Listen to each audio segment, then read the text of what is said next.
No ano, o indicador pode assumir duas formas. Ele pode ser um sinal ou ele pode ser um filtro. Tá? Nesse primeiro momento, por favor, ignorem essa diferença entre neutro bloqueia e neutro permite. Vamos considerar que existe apenas duas coisas, um sinal e um filtro. A única diferença entre esses dois modos é que um sinal gera entradas e um filtro não. Um filtro serve apenas para permitir ou não que um sinal faça entradas. Tá? Eu vou mostrar essa diferença usando um exemplo bem prático. Muitos de vocês devem conhecer o setup Duran, ele foi usado por muito tempo pelo pessoal do Portal do Trader, pelo pessoal da Rico, né? Eu fiz até um robô exclusivo para Rico lá que usava esse setup, também muito usado pelo Rodrigo Cohen, né? E o setup se chama Duran. Né? E eles consistem em um Silver Trend e um Hilo. Vamos rodar esse setup para dar uma olhada.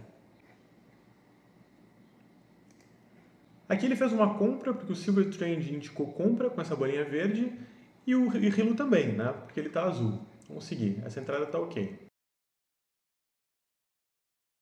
Agora o Silver Trend deu sinal, um sinal de venda, porém o Hilo não estava vendido, por isso ele não fez nada, seguiu comprado.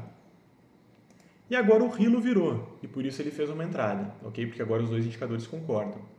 Porém, o que se espera desse setup é que o Silver Trend faça entradas e o Hilo apenas confirme. O Hilo não pode fazer entradas. Por isso, nesse setup, o Hilo deve ser filtro. Vamos colocar ele como filtro. Rodar um novo teste. E pronto. Agora, na virada do Hilo, ele não fez a venda como a gente espera.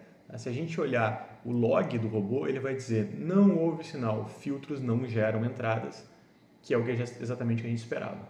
Legal. Faltou explicar a diferença entre filtro neutro bloqueia e filtro neutro permite.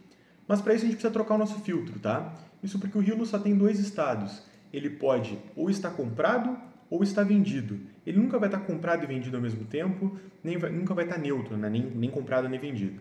Então eu troquei aqui para a banda de Bollinger e vamos rodar um teste. A banda de Bollinger tem três estados. Ou ela está aqui acima da banda superior, né? Que ela está vendida, como ela está agora. Ou ela está entre a banda superior e a banda inferior, como ela está agora, que é neutro. Ou ela está abaixo da inferior, que é como ela está agora, que é comprada. Né? A gente pode ver aqui embaixo a diferença dos estados.